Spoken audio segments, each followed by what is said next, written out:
participant in the conference. Recording did not start because your storage is full. Please log in and delete recordings or purchase more storage from your account. All participants are muted and they can unmute themselves. ओम नमो अर्यंताणम नमो सिद्धाणम नमो आर्याणम नमो वज्जायाणम नमो लोहे सवसावणम मंगलम भगवान वीरो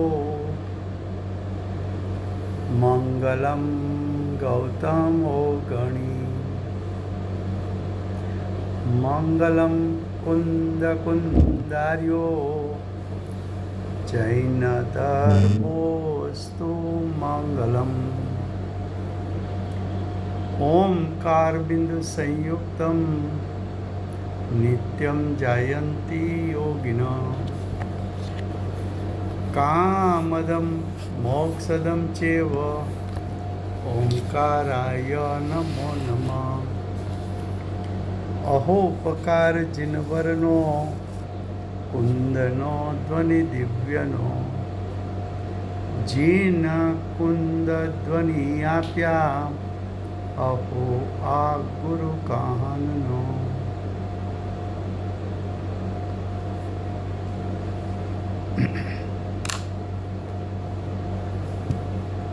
પૂજ્ય ગુરુદેવના શિષ્યમાં શિરોમણી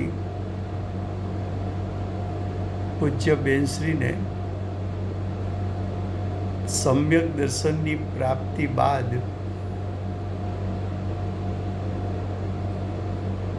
4 સાલ પછી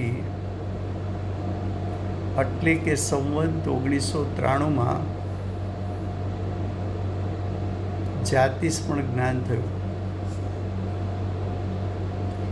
એ જાતિસ્પણ જ્ઞાનમાં મહાવિદ્ય ક્ષેત્રના પ્રથમ તીર્થંકર શ્રી સિમંદર ભગવાનનું સમોવસરણ જ્ઞાનમાં જણાણું અને ત્યાંના સમવસરણનું વર્ણન જે માતાજીએ કર્યું એના આધારે પંડિત રત્ન હિંમતભાઈએ સમવસરણ સ્તુતિ એની રચના કરી. એ સમવસરણ સ્તુતિમાં ભગવત કુંકુંદાચાર્ય દેવ ભરત ક્ષેત્રથી મહાવિદ્ય ક્ષેત્ર ચારણ વૃદ્ધિ દ્વારા ગયેલા એ પ્રસંગનું વર્ણન જે માતાજીએ કર્યું હતું અને એ પંડિત હિંમતભાઈ કવિ હોવાથી કાવ્ય દ્વારા દર્શાવ્યું એવી સમવસરણ સ્તુતિ એ પ્રસંગનું વર્ણન ચાલે છે. સમવસરણ સ્તુતિમાં પેજ નંબર 14 છે.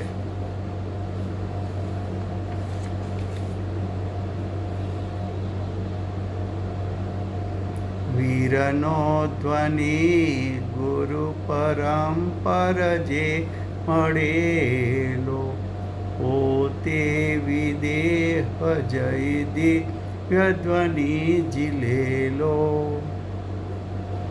તે સંગર્યો મુનિવરે પરમાગમોમાં ઉપકાર કુંદ મુનિનો બહુ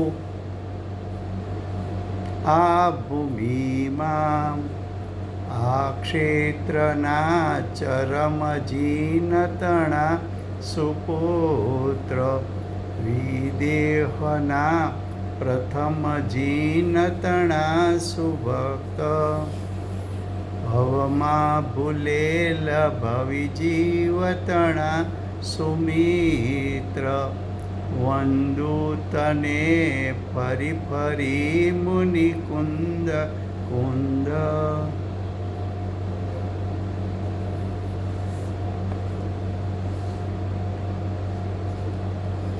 હવે अब उसका अर्थ चलेगा.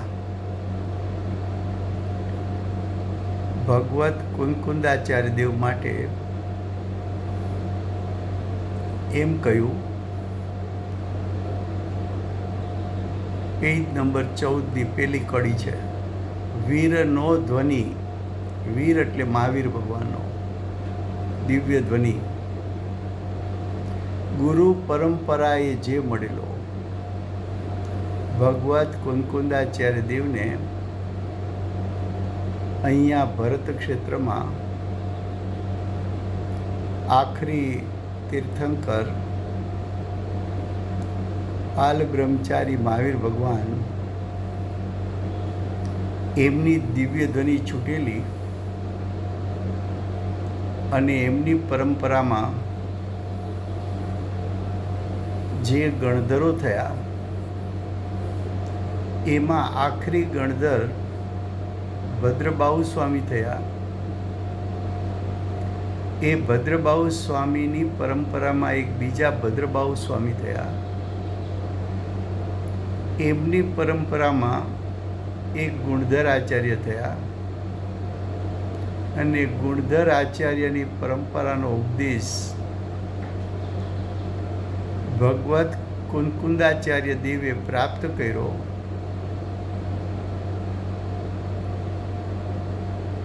એવો મહાવીર ભગવાન પાસેથી મળેલો પરંપરાનો ઉપદેશ દ્વારા ભગવત કુંકુંદાચાર્ય દેવે મુનિપણું ધારણ કર્યું. મુનિપણામાં સર્વોત્કૃષ્ટ પદ આચાર્ય પદની પ્રાપ્તિ કરી. આચાર્ય પદમાં જે શુદ્ધતા સાથે શુભભાવ હતો એના ફળ સ્વરૂપે અનેક પ્રકારની રુદ્ધિઓની પણ પ્રગટતા કરી. એ રુદ્ધિમાં એક ચારણ નામની રુદ્ધિ હતી. એના માટે બીજી કડીમાં કહે છે, પોતે વિદેહ જય દિવ્ય ધ્વનિ જીલેલો. પોતે એટલે કુંકુંદાચાર્ય દેવ સ્વયં. વિદેહ એટલે મહાવિદેહ ક્ષેત્રમાં જય દિવ્ય ધ્વનિ તીર્થંકર ભગવાનની ઓમ ધ્વનિ કહો, તીર્થંકર ભગવાનનો ઉપદેશ કહો કે તીર્થંકર ભગવાનની દિવ્ય ધ્વનિ કહો, એ સાક્ષાત મહાવિદેહ ક્ષેત્રમાં 8 દિવસ રોકાઈને કુંકુંદાચાર્ય દેવે એ ઉપદેશ ઝીલો અને પોતાના ભાવશ્રુત જ્ઞાનમાં એ ઉપદેશ ધારણા સ્વરૂપે ગ્રહી લીધો. હવે કે છે તે એટલે દિવ્ય ધ્વનિ ઝીલેલો. वो એટલે वो का अर्थ क्या है? दिव्य ध्वनि. दिव्य ध्वनि जो भगवत कुंकुंदाचार्य देव ने भावश्रुत ज्ञान द्वारा ग्रहण किया था,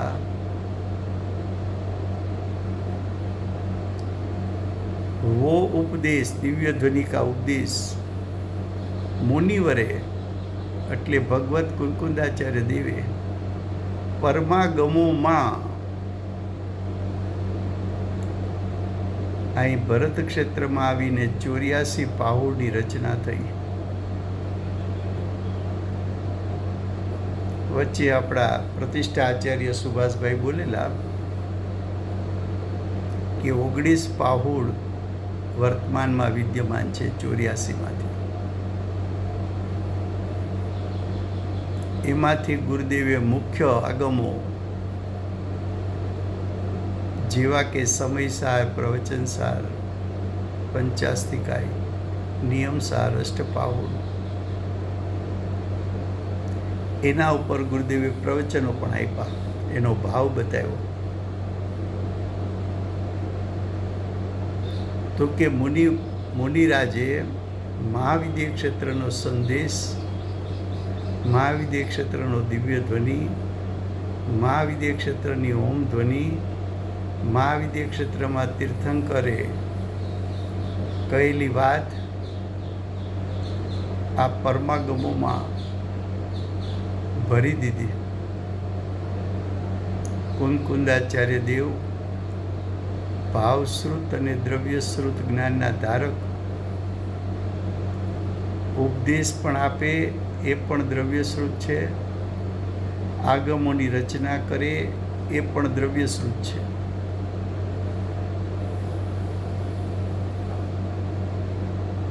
એટલે કહે છે કે ઉપકાર કુંદ મુનિનો બહુ આ ભૂમિમાં. આ ભરત ઉપર મહાવીર ભગવાન પછી જો કોઈનો ઉપકાર હોય તો એ ભગવત કુંકુંદાચાર્ય દેવનો છે. કેમ? તો કે મહાવીર ભગવાન પછી તો કેવડી શ્રુત કેવડીઓ થયા અને પરંપરામાં આચાર્ય ઉપાધિ સાધુ પણ થયા હશે, પણ કોઈએ આગમની રચના નહોતી કરી. કુંકુંદાચાર્ય દેવ રચિત આગમો આજ લગભગ 2000 વર્ષ પછી પણ વર્તમાનમાં વિદ્યમાન છે. અને કુંકુંદાચાર્ય દેવ રચિત આગમો છે એ દિગંબર જૈન ધર્મ માટે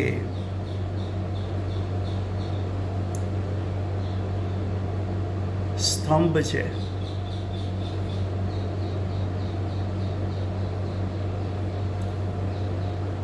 કુંકુંદાચાર્ય દેવ પ્રરૂપિત પરમાગમો ઉપર શુદ્ધ દિગંબર આમનાઈ ટકી રહેલી છે. આ પરમાગમોના આધારે કુંકુંદાચાર્ય દેવ પછી ઘણા આચાર્યો થયા, ઉપાધ્યાય થયા, સાધુ થયા. એમને આવા આગમોના આધારે સ્વરૂપ અનુસંધાન કરી સમ્યક દર્શન જ્ઞાન ચારિત્ર પ્રગટ કર્યું. આપણા પૂજ્ય ગુરુદેવ ઉપર પણ ભગવત કુંકુંદાચાર્ય દેવ રચિત વર્તમાન કાળનું સર્વોત્કૃષ્ટ શાસ્ત્ર સમયસાર ગુરુદેવની પરિણતિ પલટવામાં નિમિત્ત થયું. શ્રીમદજી પોતે પણ લખે છે કે આ કુંકુંદાચાર્ય દેવ રચિત શાસ્ત્રના નિમિત્તે અમને સ્વરૂપ અનુસંધાન થયું છે.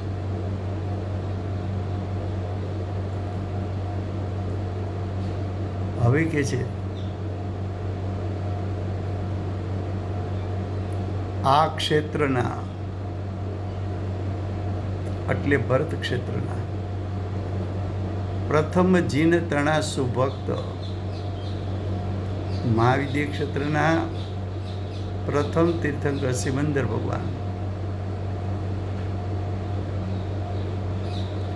એના સમ્યક દર્શન જ્ઞાન ચારિત્ર પ્રાપ્ત એવા ભક્ત કોઈ હોય તો એ ભગવત કુંકુંદાચાર્ય દેવ છે.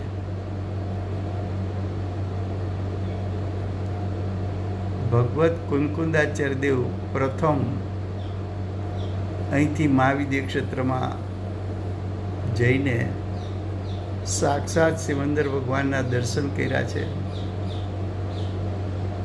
એમની દિવ્ય ધ્વનિ સાંભળી છે. તો કે જે વિદેહના પ્રથમ જીન તણાસુ ભક્ત, હવે કે છે ભવમાં ભૂલેલ ભવી જીવ તણાસુ મિત્ર, ચાર ગતિના પરિભ્રમણમાં સમ્યક દર્શન જ્ઞાન ચારિત્ર પ્રગટ કરી શકે એવા ભવી જીવ, આ ભવી જીવો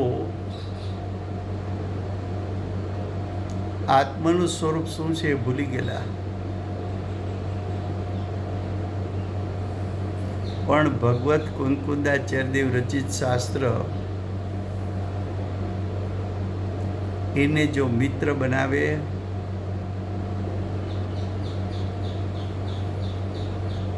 તો ભવ્ય જીવો સમ્યક દસંગ જ્ઞાન ચારિત્રને પ્રગટ કરે.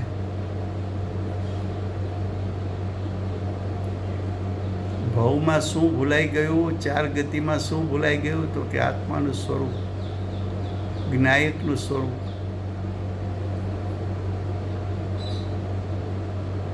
તેમ છતાંય પાત્ર જીવ હોય, સમ્યક દસંગ જ્ઞાન ચારિત્ર પ્રગટ કરવાની લાયકાતવાળો હોય, એવો જીવ, ગુરુદેવ જેવો જીવ, ગુરુદેવનું આજીવન સાથી, આજીવન મિત્ર કોણ હતું, તો કે સમયસાર.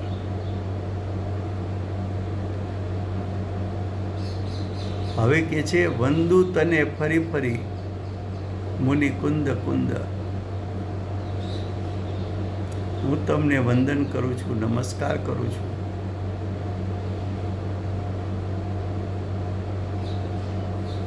કુંદ કુંદ પછી આશ્ચર્યચિહ્ન મૂક્યું છે.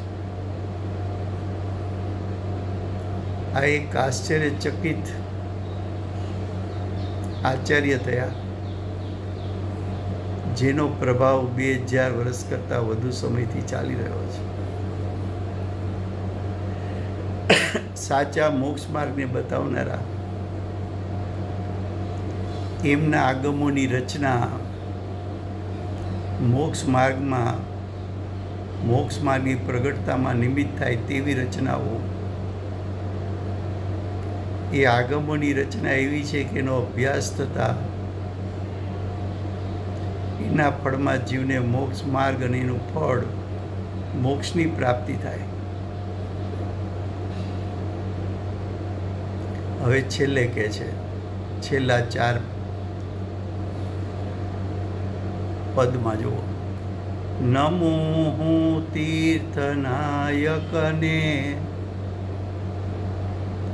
હું વંદન કરું છું, નમસ્કાર કરું છું. આપણા માટે તીર્થનાયક,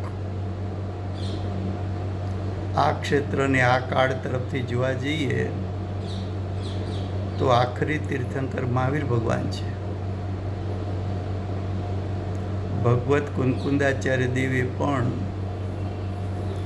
મહાવિદ્ય ક્ષેત્રથી ભરત ક્ષેત્રમાં પધાર્યા ત્યારે પ્રથમ શાસ્ત્ર પ્રવચન સાની રચના કરી ત્યારે પ્રથમ 4 ગાથામાં પ્રથમ મહાવીર ભગવાનને વંદન કર્યું છે.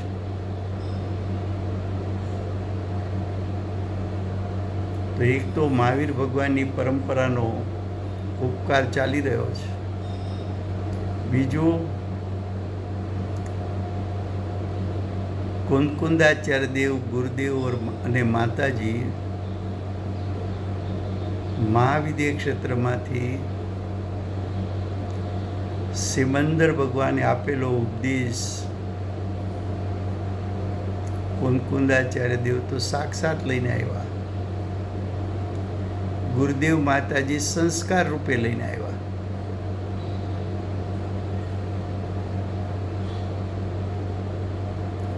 અને સિમંદર ભગવાનની ધર્મસભામાં એમ આવ્યું હતું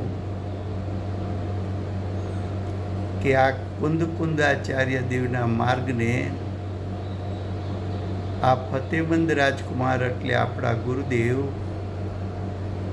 ભરત ક્ષેત્રમાં જન્મીને ત્યાગી થઈને કુંકુદાચાર્ય દેવના માર્ગને પ્રવર્તાવશે.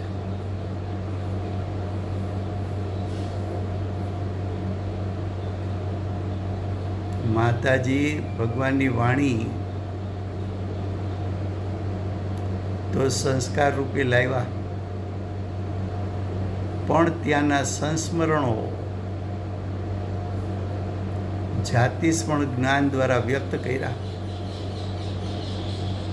અને મહાવિદ્ય ક્ષેત્રમાં ભગવત કુંકુંદાચાર્યદેવ પધાર્યા ત્યારે જે ભક્તિમય વાતાવરણ મહાવિદ્ય ક્ષેત્રમાં થયું હતું, એ ભક્તિના સંસ્કાર પણ માતાજી અહીંયા લાવ્યા. તો આપણા શાસન ઉપર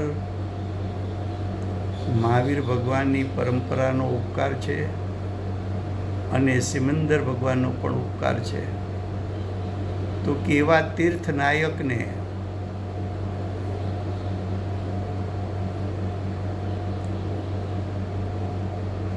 તીર્થનાયક એટલે તીર્થંકર, તેને નમો વંદન કરું છું. બીજું વંદન કે એમના શ્રી મુખેથી છૂટેલી ઓમ દિવ્ય ધ્વનિ. આમ શ્રી મુખે એમ બોલાય, બાકી તો સર્વ ભાગેથી ઓમ ધ્વનિ છૂટે છે. પછી કે છે ઓમકાર સંગર્યો જેણે નમુ તે કુંદ કુંદને. કુંદકુંદાચાર્ય દેવે તો સાક્ષાત દિવ્ય ધ્વનિ સાંભળીને પોતાના જ્ઞાનમાં ઉદાહરણ કરેલો ઉપદેશ. તે સમયે ગુરુદેવ માતાજી પણ ત્યાં હતા. એમને પણ દિવ્ય ધ્વનિ સંગર્યો એ અહીંયા સંસ્કાર રૂપે લાવ્યા. કુંદકુંદાચાર્ય દેવ સાક્ષાત લાવીને 84 પાઉની રચના કરીને ભગવાનના ઉપદેશને જેમ છે તેમ યથાર્થપણે વર્ણન કરીને 84 પાઉલમાં ઠાંસીને દિવ્ય ધ્વનિનો સાર ભરી દીધો. અને પૂજ્ય ગુરુદેવે વર્તમાન વિદ્યમાન કુંદકુંદાચાર્ય દેવ રચિત આગમો એનો વિસ્તાર કરીને કુંદકુંદાચાર્ય દેવનું હૃદય ખોલી નાખ્યું. માતાજીએ કુંદકુંદાચાર્ય દેવના મહાવિદ્ય ક્ષેત્રના પ્રસંગો એનું જાતિસ્મરણ દ્વારા વર્ણન કરીને ભરત ક્ષેત્રમાં કુંદકુંદાચાર્ય દેવનો જય જયકાર કર્યો. તો કે છે ઓમકાર સંગર્યો જેણે એટલે કુંદકુંદાચાર્ય દેવે નમો તે કુંદ કુંદને. હવે કે છે અહો ઉપકાર જીનવરનો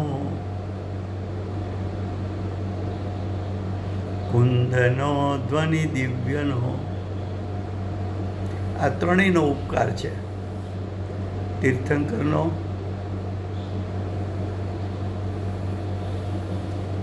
રુદ્ધિધારી આચાર્ય ભગવત કુંદકુંદાચાર્ય દેવનો,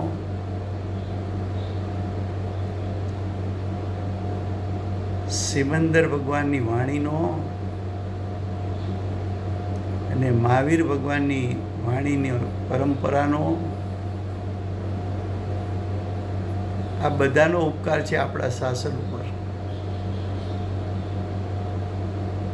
હવે કે છે જીન કુંદ ધ્વનિ આપ્યા. આ મહાવીર ભગવાન કહો કે મહાવિદ્ય ક્ષેત્રના તીર્થંકર સિમંદર ભગવાન કહો, એનું સ્વરૂપ કોણે બતાવ્યું, એનો પરિચય કોને કરાવ્યો? તો કે વર્તમાન સાક્ષાત ઉપકારી સમ્યક દસંગ જ્ઞાન ચારિત્ર પ્રાપ્ત કાહન ગુરુએ. એ કાહન ગુરુનો પણ અમારા ઉપર ઉપકાર છે.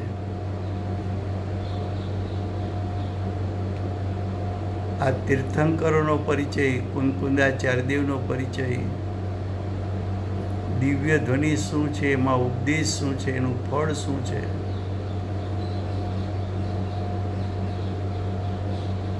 એ ગુરુદેવ અને માતાજીએ બતાવ્યું.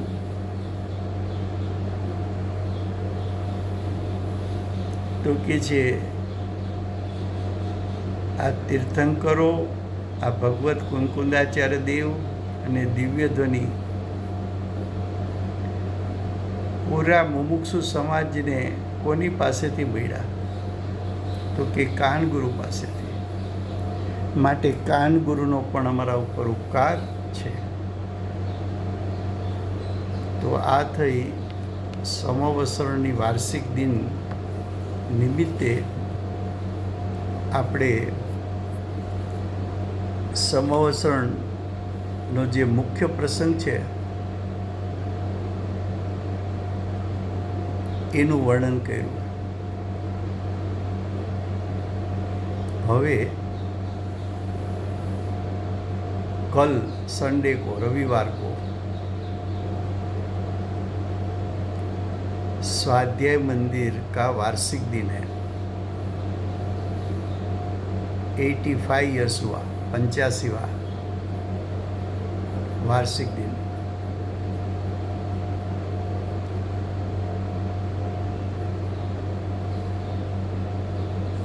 तो स्वाध्याय मंदिर के बारे में थोड़ी बात करते हैं.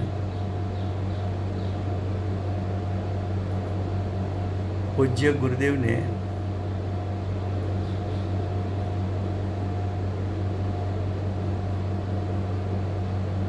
इक्कीस साल की उम्र में आजीवन ब्रह्मचर्य प्राप्त किया. 24 साल की उम्र में यानी संवत 1970 में गुरुदेव ने संप्रदाय अनुसार दीक्षा धारण की.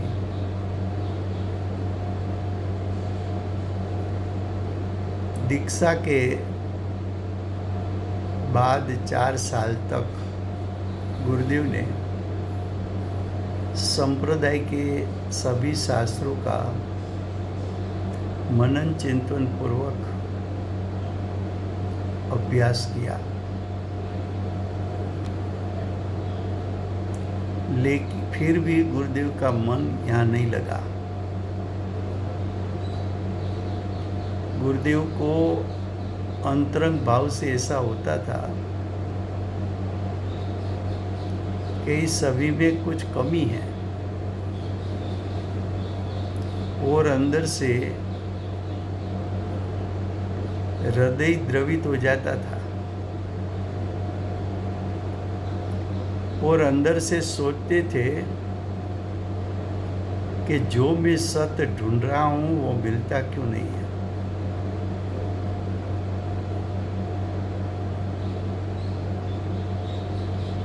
तत्व संबंधी का चिंतन फिर भी चालू रखा. तत्व चिंतन से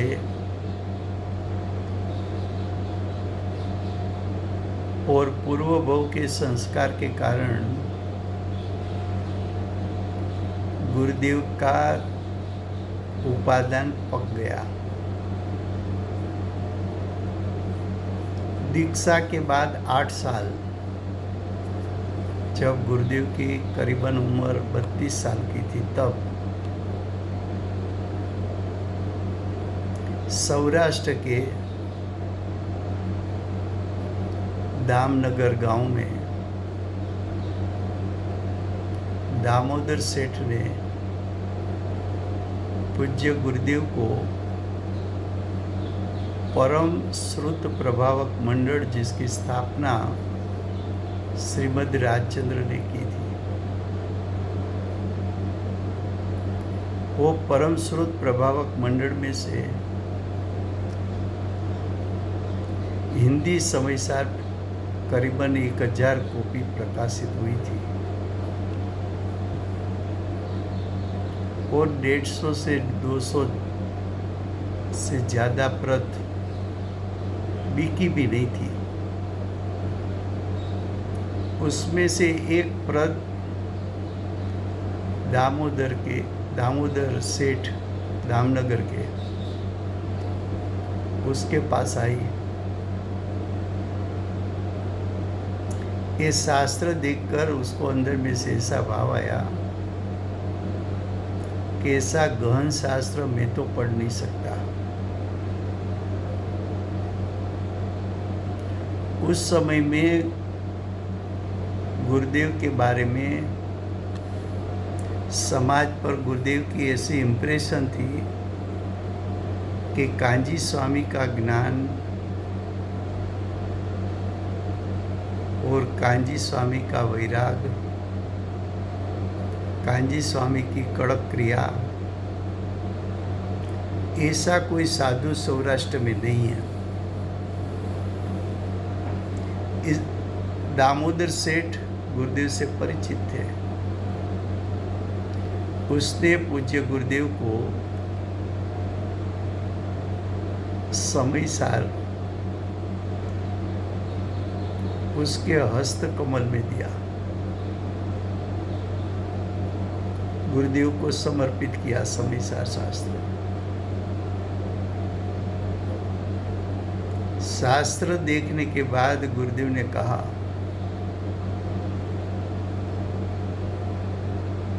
यह अशरीरी होने का शास्त्र है। गुरुदेव उछल पड़े। जो सत की ढूंढ में था वो सत मिल गया, क्योंकि गुरुदेव का उपादान पक गया था।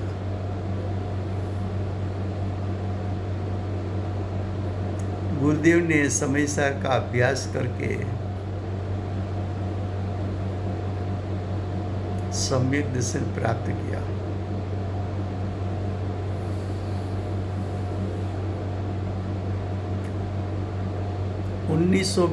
संवत वर्ष 1982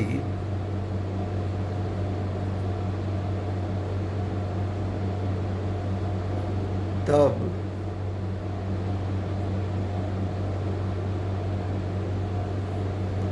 करीबन गुरुदेव की उम्र 36 साल की थी, तब की बात है।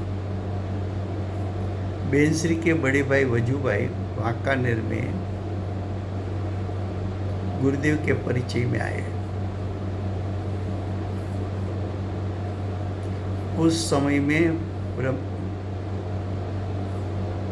वजूभाई ने पंडित रत्न हिम्मत भाई को एक पत्र लिखा था कि यहाँ वांकानेर में कोई कांजी स्वामी आए हैं, सम्यक दर्शन की बहुत महिमा करते हैं। ऐसा कहते हैं कि स्वभाव से धर्म नहीं होता, द्रव्य कर्म जीव को सुखी दुखी नहीं करता, शरीर की क्रिया से धर्म नहीं होता।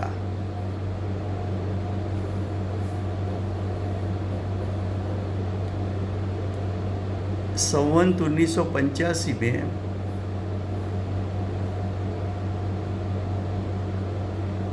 बेंसरी के जन्मधाम वढवाण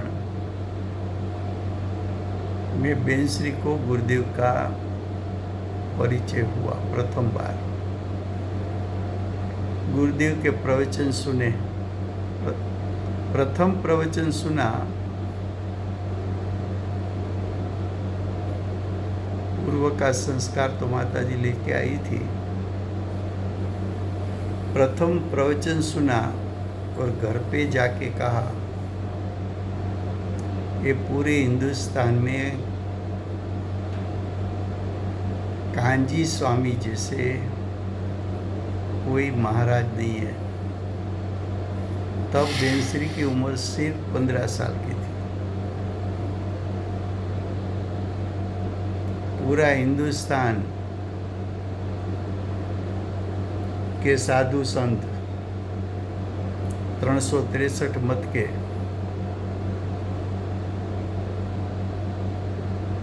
और दूसरी तरफ अकेला गुरुदेव,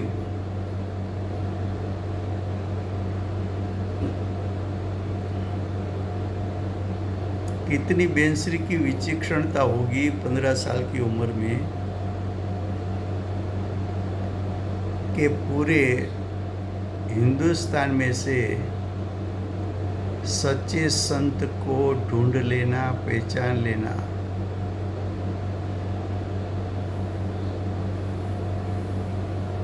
माता जी ने गुरुदेव की वाणी सुन के स्वलक से उग्र पुरुषार्थ खड़ा किया। 4 साल बाद संवत 1989 बेनश्री की उम्र 19 साल, बेनश्री ने सम्यक दर्शन प्राप्त कर लिया।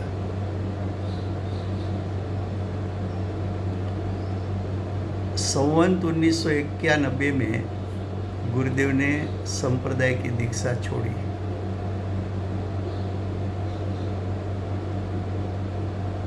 और एकांतवास कहो, ऐसे एकांतवास में ऐसा गांव ढूंढा, सोनगढ़। सोनगढ़ में भी एक छोटी सी टेकरी पर स्टार ऑफ इंडिया बंगला में गुरुदेव ने मोमबत्ती और रजोड़ा छोड़कर पार्श्वनाथ भगवान के चित्रपट के सामने स्वयं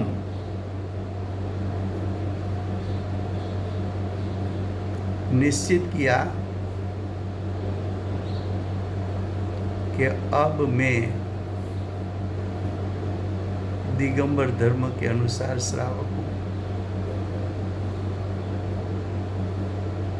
गुरुदेव ने कहा कि कुनकुंदाचार्य देव प्रवरूपित मुनि मार्ग, उसका मैं प्रवर्तन करूँगा, जो भगवान की वाणी में आया था महाविद्य क्षेत्र में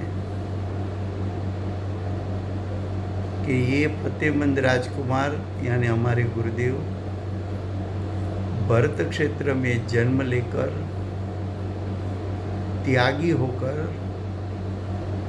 भगवत कुनकुंदाचार्य देव का शासन का प्रवर्तन करेंगे। वही घटना घटित हुई परिवर्तन के दिन। शुरू में काफी विरोध भी हुआ, लेकिन गुरुदेव की प्रवृत्ति तो स्वाध्याय आदि की थी, आध्यात्मिक प्रवृत्ति थी। सोनगढ़ में कोई लोग ऐसा समझ के गुरुदेव के पास सोनगढ़ आते थे कि कांजी स्वामी के पास इतना ज्ञान है तो उसने जो किया होगा सही किया होगा, ऐसे श्रद्धालु थे। कुछ लोग ऐसे थे कि कांजी स्वामी वर्तमान में वहाँ क्या कर रहे देखने के लिए आते थे, लेकिन यहाँ आकर गुरुदेव के प्रवचन सुनकर शांत हो जाते थे और गुरुदेव के भक्त बन जाते थे। कुछ लोग विरोध करने के लिए आते थे, लेकिन गुरुदेव का प्रवचन और गुरुदेव का बाह्य व्यवहार देखकर विरोधियों भी मित्र बन जाते थे, गुरुदेव के शिष्य बन जाते थे।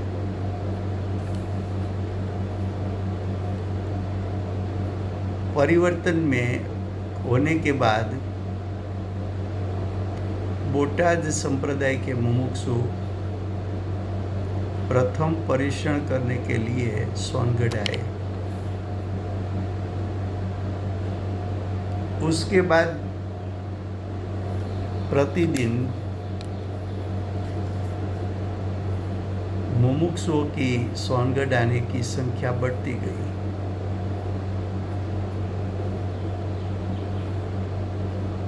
बढ़ती गई।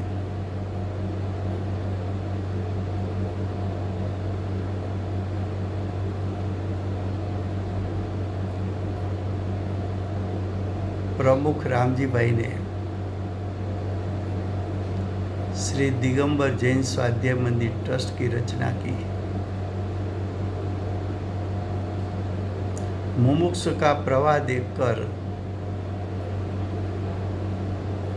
आज जो दिगंबर जैन स्वाध्याय मंदिर का प्रथम संकुल है, वहाँ गुरुदेव के शासन का प्रथम आयतन धर्म का स्थान स्वाध्याय मंदिर की रचना हुई। स्वाध्याय मंदिर भी गुरुदेव ने नाम दिया है।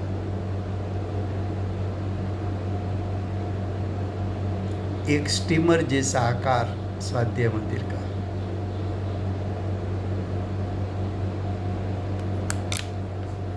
स्वाध्याय मंदिर संवत 1994 એટલે ગુરુદેવ के परिवर्तन के 3 साल बाद, माता जी के सम्यक दर्शन से 5 साल बाद बना।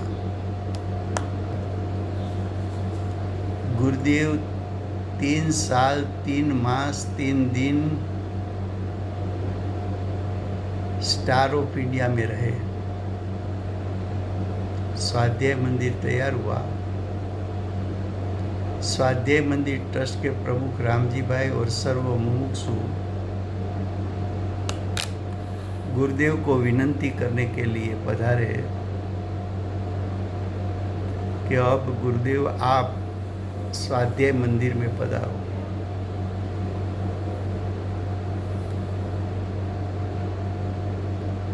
गुरुदेव ने कहा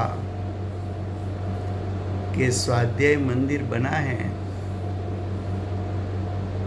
हमें उसका कोई बंधन नहीं है। अगर पुरुषार्थ का वेग चल जाए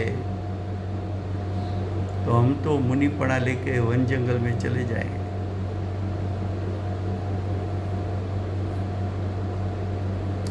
स्वाध्याय मंदिर के उद्घाटन प्रसंग में ढोल नगारा के साथ गुरुदेव स्टार ऑफ इंडिया में से स्वाध्याय मंदिर में प्रवेश करने के लिए पधारे। रास्ते में बहन श्री और उसके साथ सभी बहनों, बहन श्री ने सिर पर वर्तमान काल का सर्वोत्कृष्ट शास्त्र समयसार लिया था और स्वाध्याय मंदिर पहुंचे।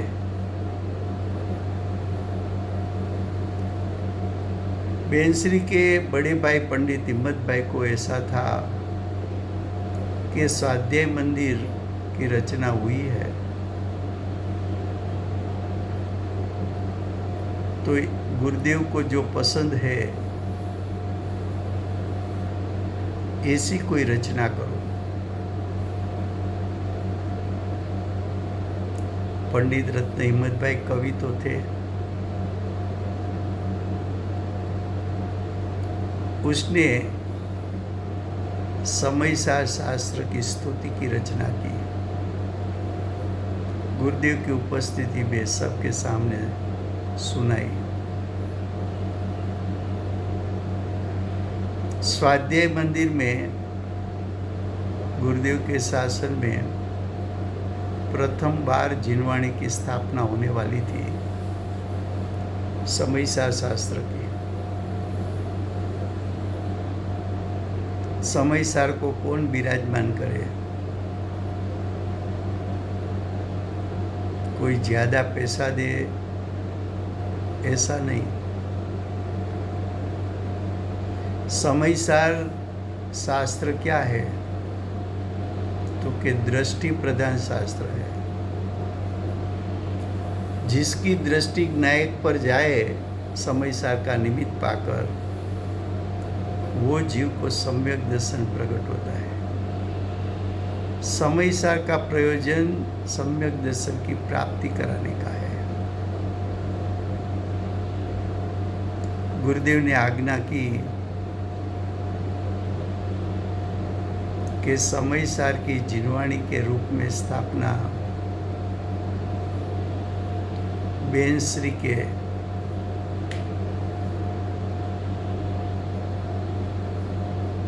हस्तकमल से होगी। जो बेन श्री सम्यक दर्शन प्राप्त है उसकी दृष्टि ज्ञायक पर है।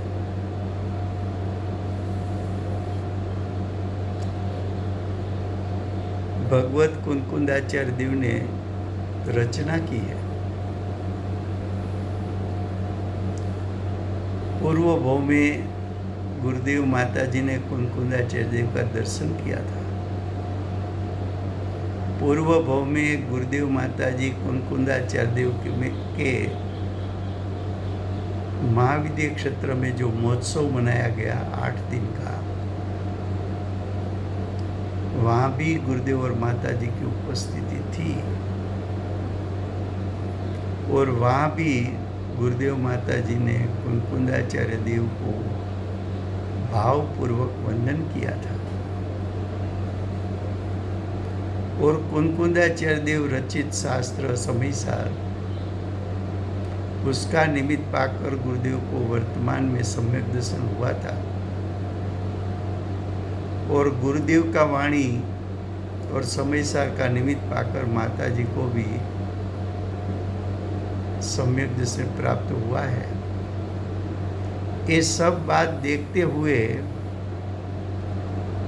समयसार जिनवाणी के रूप में प्रथम कौन विराजमान करे, तो उसकी सब लायकात माता जी में थी। माता जी ने किया। तब स्वाध्याय मंदिर के उद्घाटन के प्रसंग पर गुरुदेव का प्रवचन था। तब वो कौन सा दिन था?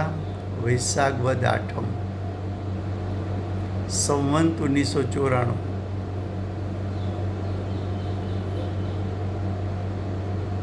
तब एक यादगार प्रसंग हो गया।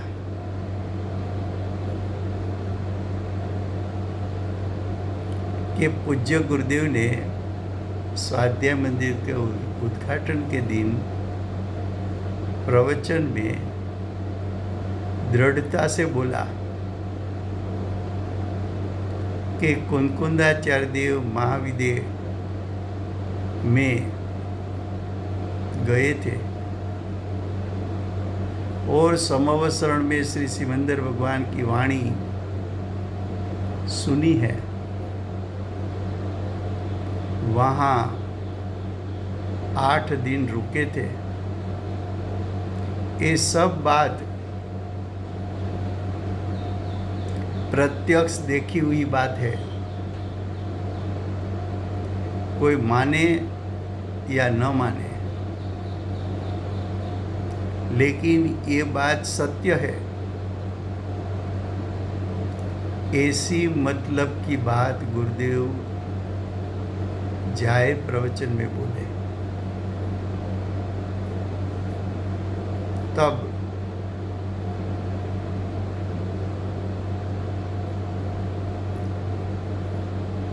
बेनश्री के बड़े भाई वजूभाई और वजूभाई से छोटे पंडित रत्न हिम्मत भाई दोनों सोचने लगे कि गुरुदेव ने आज प्रवचन में जो बात बताई कि ये बात ऐसी ही है कि कुंकुंदाचार्य देव महाविद्य क्षेत्र में पधारे थे, वो मतलब की बात जो गुरुदेव ने बताई और गुरुदेव वहाँ तक बोले ये बात ऐसी ही है, तो गुरुदेव इतना जोर पूर्वक कैसे बोला है, कैसे बोल सकते हैं? अंदर में प्रश्न हुआ दोनों भाइयों को। वजूभाई ने कहा कि हम दोनों गुरुदेव को पूछने के लिए जाएंगे। पहले बेनश्री को कहा कि गुरुदेव ने आज प्रवचन में ऐसा कुछ बोला, ये बात के लिए हमें गुरुदेव को पूछने के लिए जाना है। बेनश्री ने कहा जाओ। बेनश्री को मन में शायद ऐसा होगा कि भाइयों को अगर गुरुदेव कहे जाने, भाइयों जाने, तो दोनों भाइयों को लाभ का कारण होगा।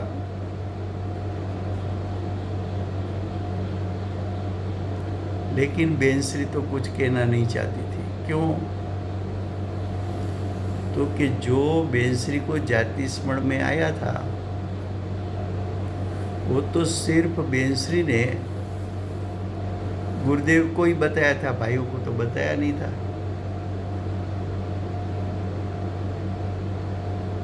बेनश्री अपनी अधिकाई करना नहीं चाहती थी।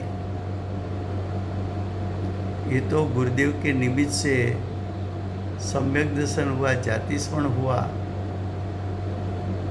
तो गुरुदेव के प्रति विवेक होने के कारण गुरु को तो बताना चाहिए। वो भाव होने से गुरुदेव को बताया। डायरेक्ट भाइयों को बताना शायद माता जी को उस समय ऐसा कोई विकल्प नहीं था। इसलिए माता जी को तो इसके बारे में कुछ कहना ही नहीं था। और माता जी को ऐसा लगा कि गुरुदेव को योग्य लगेगा तो कहेंगे। तो बेनश्री ने बोल दिया, भले आप लोग जाओ गुरुदेव के पास। दोनों भाई पूज्य गुरुदेव के पास गए। गुरुदेव को पूछा, साहेब, आज प्रवचन में आपने कहा कि ये नजरे देखी हुई बात है, और भी कुछ कहा, ये सब क्या है? प्रथम तो गुरुदेव ने ऐसा उत्तर दिया, ये अंगत व्यक्तिगत बात है, उसमें कुछ पूछना नहीं चाहिए।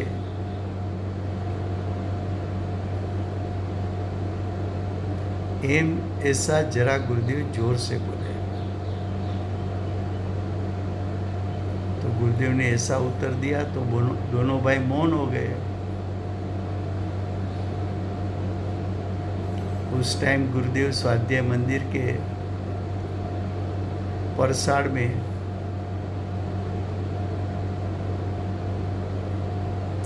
घूमते थे, तो दोनों भाई भी पीछे पीछे उसके साथ चलने लगे। बाद में गुरुदेव स्वाध्याय मंदिर की पाट पर आके बैठे। दोनों भाई नीचे गुरुदेव से नजदीक बैठ गए।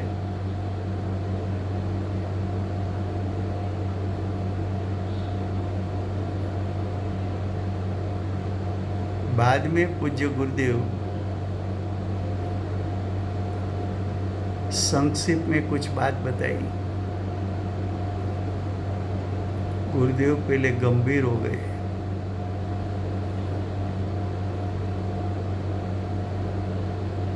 बाद में बोले, बेनश्री चंपाबेन को संवत 1993 यानी गुरुदेव के परिवर्तन के बाद 2 साल, माता जी के सम्यक दर्शन के 4 साल बाद, संवत 1993 चैत्रवद आठम के दिन बेनश्री अनुभव में से बाहर आई बाहर आने के साथ जब अनुभूति में से बाहर आते हैं तो प्रथम भावश्रुत ज्ञान छूट गया, अंदर में से बाहर आए, फिर से मति ज्ञान उपयोग शुरू होता है। तो अनुभव में से बाहर आए तो मति ज्ञान की निर्मलता आई और पूर्व भव का ज्ञान यानी जाति स्मरण ज्ञान निर्मल प्रकट हुआ। जाति स्मरण ज्ञान मति ज्ञान का प्रकार है।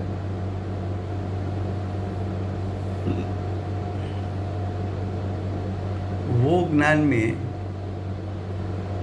कुंकुंदाचार्य देव महाविद्य क्षेत्र में सिमंदर भगवान के संवत्सरण में पधारे थे।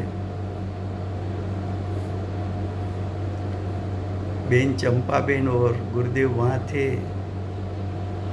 मैं वहाँ राजकुमार था। ये सब बेन को स्मरण में आया, बेन श्री को स्मरण में आया। गुरुदेव को भी पहले कभी कभी अंदर से आता था कि मैं राजकुमार हूँ, जरी वाले वस्त्र पहने हैं।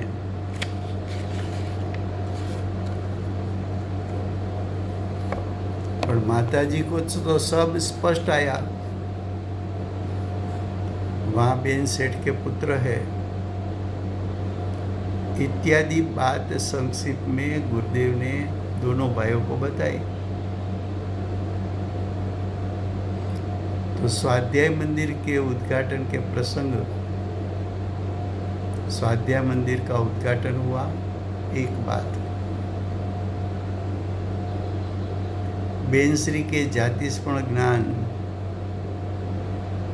के बारे में गुरुदेव ने अव्यक्तपणे जाहिर किया। वर्तमान काल की सर्वोत्कृष्ट जिनवाणी पूज्य गुरुदेव के शासन में प्रथम आयतन स्वाध्याय मंदिर बना और वो स्वाध्याय मंदिर में समयसार शास्त्र की जिनवाणी के रूप में स्थापना हुई। पंडित रत्न हिम्मत भाई ने समयसार की स्तुति बनाई और उसी दिन पंडित हिम्मत भाई ने समयसार की 5 गाथा उसका गुजराती अनुवाद करके 5 गाथा का हरिगीत बनाया। वो पहले माताजी के सामने गाया। माताजी ने आज्ञा की कि गुरुदेव के सामने 5 हरिगीत गाना। वहाँ गुरुदेव के सामने गाया। देखो, गुरुदेव तीर्थंकर का द्रव्य, माताजी गणधर का, और शासन प्रभावना का योग। एक दिन में तो पूज्य गुरुदेव माताजी के पुण्य प्रताप से कितनी घटनाएं घटी गई। जब दोनों भाइयों को ये बात गुरुदेव ने जाति स्मरण के बारे में बताई तो दोनों भाई गदगदित हो गए और गदगदित स्वर में गुरुदेव को कहा कि साहेब बेनश्री को वंदना करने की छूट दो। गुरुदेव तो व्यवहार में भी कुशल थे। गुरुदेव ने बोला ना। क्यों? अभी तो गुरुदेव का परिवर्तन हुआ 3 साल हुआ है, कुछ न कुछ विरोध भी चालू है। अब ये भी समाज पचा नहीं पाया।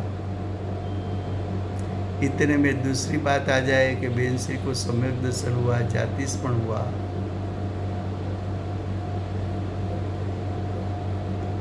और कोई कारणसर विरोध बढ़े तो उसमें जीवों को लाभ नहीं है। ऐसी करुणा के कारण गुरुदेव ने कहा कि ना, कोई ऐसा देखे और किसी को सम्यक दृष्टि का विरोध करने का भाव आए तो जीव तो सम्यक दर्शन से वो जीव कहीं दूर चला जाएगा, दूर भवी हो जाएगा। तो गुरुदेव ने वंदना करने के लिए ना बोला। तो ये समय हुआ है, मंडे से हमारा समय सार रेगुलर चालू होगा। वर्तमान 24 आखिरी तीर्थंकर बाल ब्रह्मचारी महावीर भगवान नो जय। महाविद्य क्षेत्रे बिराजता प्रथम तीर्थंकर धर्म धुरंधर अनंत चतुष्टयना धारक दिव्यदरीना दातार शासन उपकारी सीमाમાં રહેનાર શ્રી સિમંદર ભગવાનનો જય.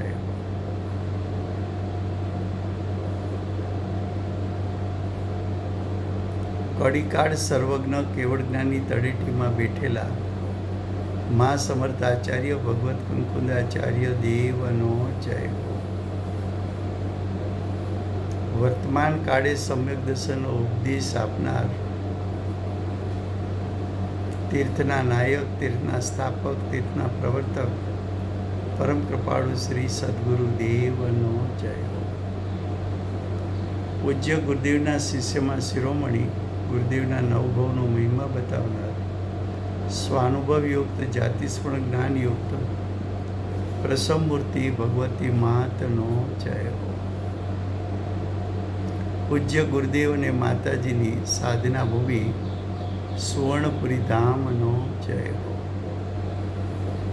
સુવર્ણપુરી ધામમાં બિરાજતા સર્વે દેવશાસ્ત્ર ગુરુ ભગવંતનો જય હો. વર્તમાન ગુરુ અને ભવિષ્યના તીર્થંકર શ્રી સૂર્યકીર્તિનાથ ભગવાનનો જય હો. શ્રી સૂર્યકીર્તિનાથ ભગવાનના સમાવસરના મુખ્ય ગણધર દેવેન્દ્ર કીર્તિનાથ ભગવાનનો જય હો. परम दिगंबर जैन धर्म नो जय. Thank you very much.